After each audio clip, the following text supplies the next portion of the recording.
Welcome, friends. Welcome back to the kitchen. End of the summer, and it's time to make chili sauce. So in this pot, I've got all of the tomatoes that are left over at the end of the summer. A mix of tomatoes. Now I've peeled and crushed them. Really tedious job. If you've never peeled and crushed tomatoes, I'll tell you what I did. I did it inside because I've got a giant commercial stainless steel sink in the brewery, which makes it really easy. So you take your tomatoes, you've got a pot of simmering, almost boiling water. You dump your tomatoes into that pot. Minute and a half, you'll see them start to crack open. The skins will crack open. Even if they don't, after about 2 minutes, you pull them out and you drop them into a sink of cold water. Here, the temperature of the water, even at the end of the summer, is about 3 to 5 degrees Celsius. Tap water is cold enough. You dump them into the tap water, and any that haven't split will split at that point, and then you can just peel the skins off. I dump them in the pot, and I crush them just with my hand. I get in there and I squeeze them, and if I don't fully crush them, it's not a big deal. Mostly because by the time this cooks down, it's going to be cooking for, I don't know, maybe 4 hours. I mean, there's a tomato that's still almost whole. That will break down. I like my chili sauce chunky. Some people like their chili sauce smooth, almost as smooth as a ketchup. If that's how you like it, then you're going to go at this later with a blender. I also leave all of the seeds in. I just do what I learned from my grandmother. This is the way we've always made it. This is my flavor profile and preference because it's what I was exposed to as a young child. So into the tomatoes, I'm going to add hot banana peppers. We use hot banana peppers because that's what my grandmother grew. If she had grown a different type of pepper, I'd be putting in a different type of hot pepper. Really, you don't need to be too precious about your tomatoes or your peppers at all. This is a recipe that shows up in all kinds of early Canadian cookbooks from the late 1700s, early 1800s. It shows up in a bunch of American cookbooks from the same time period. And there's a bunch of different schools of chili sauce. The one that my family makes is dead simple. Tomato, hot pepper, celery, onion, sweet bell pepper, brown sugar, cider vinegar, and just the tiniest little bit of salt and pepper. And that's represented in some of these recipes from Eastern Canada. There's other recipes, same ingredients here, but they go a little bit farther and they start to add in stuff like cinnamon, cloves, nutmeg, mace, Jamaican pepper or allspice. You also see sauces in these cookbooks called chili sauce. There are no hot chilies at all. It's just more of a flavored ketchup than anything else. This is a recipe that is very much a product of sort of that homesteading farm life in Canada and the United States in that time period, late 1700s, early 1800s. A way to preserve what was left at the end of your harvest and put something on the table that was really tasty that you could keep all winter. I'm positive that if I could travel back in time and I took a bottle of, say, grocery store salsa, Herdez salsa, and went back to my great-grandparents' farm in Brinston, Ontario, tiny little town in eastern Ontario. If I went back in time to my great-grandparents' farm, dropped down a bottle of salsa, my great-great-grandfather or great-grandfather would say, "Wow, that's some really good chili sauce." It's all in the same vein. This is sweeter than salsa, but you kind of get where this is going. And I guess I got to talk about this book. This book is our preserving book. So my mother had one, my grandmother had one. In this book are every jam, jelly, pickle, preserve that Julie and I have made. 30 plus years worth of preserves are recorded in here. And every year we record what we made, when we made it, how much the ingredients cost, all of that sort of thing. And it's great to go back and see over time how the recipes have changed in some cases and how in other cases they haven't changed at all. Now this pot simmers for 2 hours, lid off. Okay, this has been simmering for 2 hours. 2 hours is just a guideline. When you're doing something like this, the times that you read in books or in recipes are almost meaningless. There's so many variables. The type of tomatoes that you're using. Even the same type of tomato from year to year is going to be different. So if you've got a different variety of tomato, it might have more water. Or it might be a summer where the tomatoes are just waterier than they were last summer. And when you come back after the 2 hours, you look at it and you give it a stir and you say, I think it might need another 20 minutes, or it might need another half an hour. Or you might come at it, walk past it at an hour and a half and give it a stir and say, that's enough. I don't need to go 2 hours.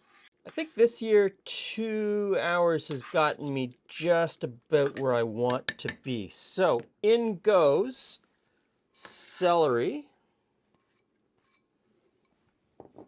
and onion.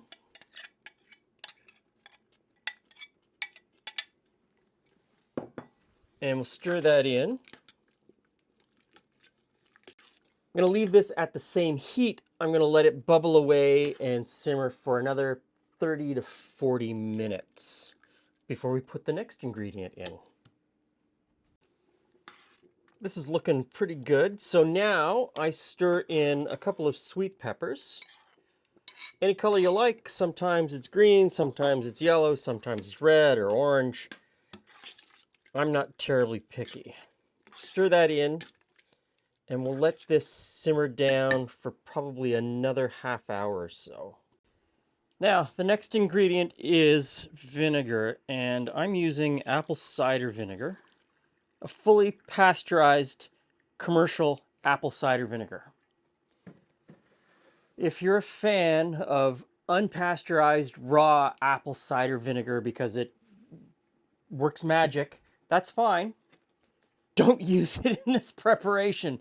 The whole point of canning is to eliminate as much bacteria and yeast as possible so that you can can it and keep it shelf stable for as long as possible.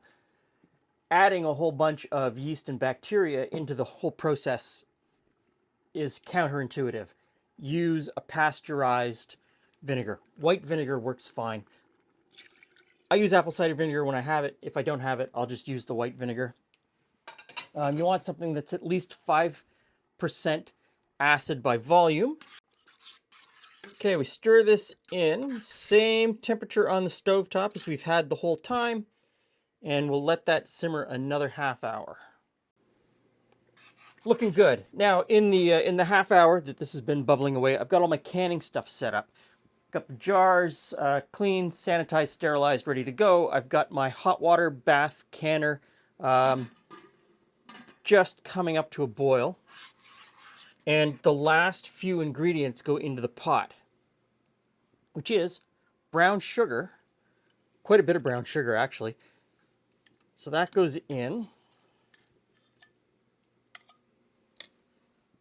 And just the barest amount of black pepper and salt.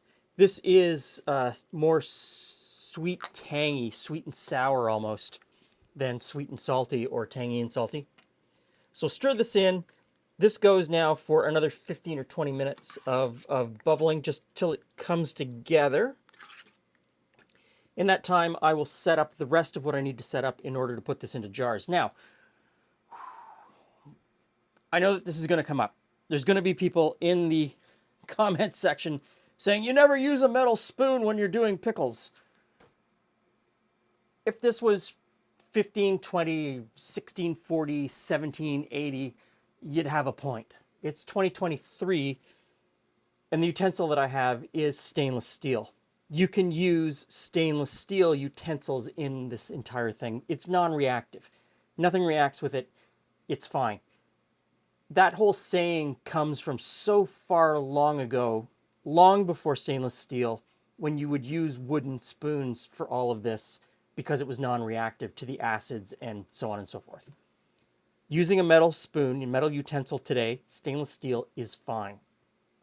The second thing is I'm going to kind of gloss over a little bit some of the canning procedure. And I'm going to tell you why. Years ago, I did a series of videos for a company called Bernardin. In Canada, they're called Bernardin. In the United States, they'd be called Ball. Same company, same corporation. They published this book. And this is a great book. In Canada, it's called Bernardin. In the United States, exact same book, but it says Ball on the title. This has all of the information that you need if you've never canned or preserved before. Solid information. It's very difficult to give that solid information in a compressed video that's more about the recipe than actually preserving. You just have to know that I'm following all of the guidelines, current guidelines for preserving this. I'm going to do it correctly, but if you want to actually learn, go out and get this book. This book is a lifesaver. It has great recipes in it, and the recipes are cut down. They're smaller. All of the recipes in these older cookbooks pretty much are for feeding large families where you're putting away a lot of stuff at the end of the season trying to preserve it for the next year. The recipes in here are for people that live in smaller apartments or with smaller families that don't need 24 quarts of something to get them through the year. So I would suggest go out and you know, do some solid actual research from a trusted source and learn how to do it properly. Now we fill the jars. So funnel and scoop.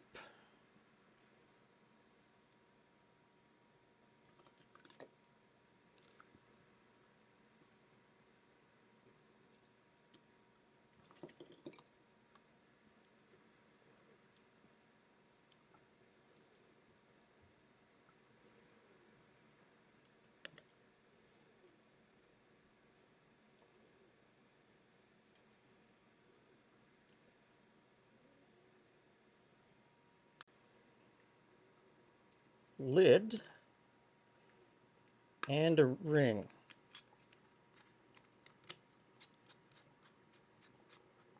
And not, you don't tighten it. And I'll just sit this over here in the canner while I fill the other jars. There's not really anything terribly difficult about canning. There are rules. There are a lot of rules that are maybe overstated, but the simple ones are the ones you have to worry about. You have to worry about acidity levels and pH as to whether you can use a hot water bath canner or if you need to use a pressure canner. Generally, tomatoes are on the edge, and so the addition on the edge in that they don't have enough acid. They're considered low acid.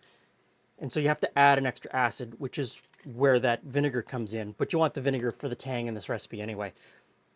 And the addition of the acid in the vinegar into this mixture brings the acid content of the entire mixture into the range where you can use the hot water canner, which is why it is important not to use live or raw apple cider vinegar, because you can't be sure of the acid content.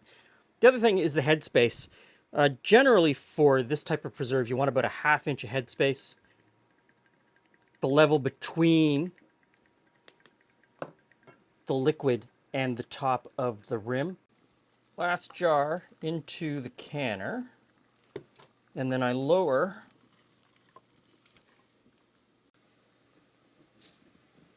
put the lid on, and once this comes back up to a boil, which it already has, induction cooktop comes to a boil really quickly, leave the lid on, don't lift the lid, don't look inside, let it bubble and boil for 20 minutes. And then at the end of the 20 minutes, turn off the heat, take the lid off, but leave the jars in the water for another 10 or 15 minutes. At that point, it's safe to take the jars out and put down a tea towel or something on your countertop and sit them on top of the tea towel. You should be fine. Let them cool undisturbed 24 hours at least before you try to move them or write on them. Any jiggling around messes up the seal or could mess up the seal, and you've gone to all of this trouble, so why risk it? Now, I've got a little bit left in the pot here, not very much. It'll go into this jar. This jar doesn't need to be processed because it'll go into the fridge, and that's what we'll be eating right away.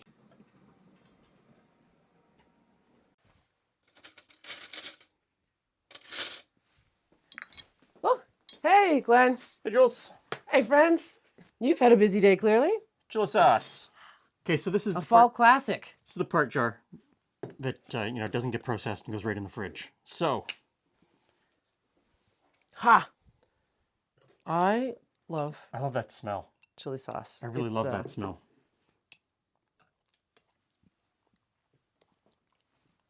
It's exactly as it's supposed to be. Yeah.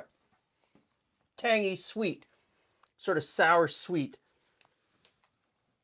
Just a little bit of spice with the hot pepper. A little I'm bit assuming. of spice. Big tomato flavor. I really like that. So, as I was, we make the recipe that we make every year. That I don't know what your grandmother did. Did she make it this way? I think at this point ours is such a merged version of the two. of all the recipes. So there's a bunch of recipes in here called chili sauce that don't have any chilies in them. Oh, they come in with the chutney recipe. I can see how they would match them with the chutneys in the And so some of them have no hot peppers in them at all. Some of them have, My grandmother would not, and my mother would not have put hot peppers in them. No. but there's also cinnamon, nutmeg, mace, allspice, a whole raft of other spices and seasonings. And some of it they often just call it a ripe tomato pickle. Like this one is just a ripe tomato pickle. But it is something that is found in pretty much every Canadian cookbook from, pre-World War I. And I find it in a lot of American cookbooks in a much more compressed time span. And then it just falls out of fashion. If your family makes something like this, let us know. Let us know how they make it. What do you put in it? What do you eat it with? Because What do I you eat it with a lot of meats. Like I eat it with sausage and pork and My grandfather slopped this on eggs in the morning at breakfast. yeah, eggs. Yeah. Although I'm a jam and eggs kind of person, so But this works too. So, you can buy commercially prepared chili sauce in the grocery stores in Canada. Heinz makes it. It's hard to find though. Yeah. And the commercially one isn't, I don't know, it's not homemade. Yeah, it's just not the same. It's just not the same. Thanks for stopping by. See you again soon.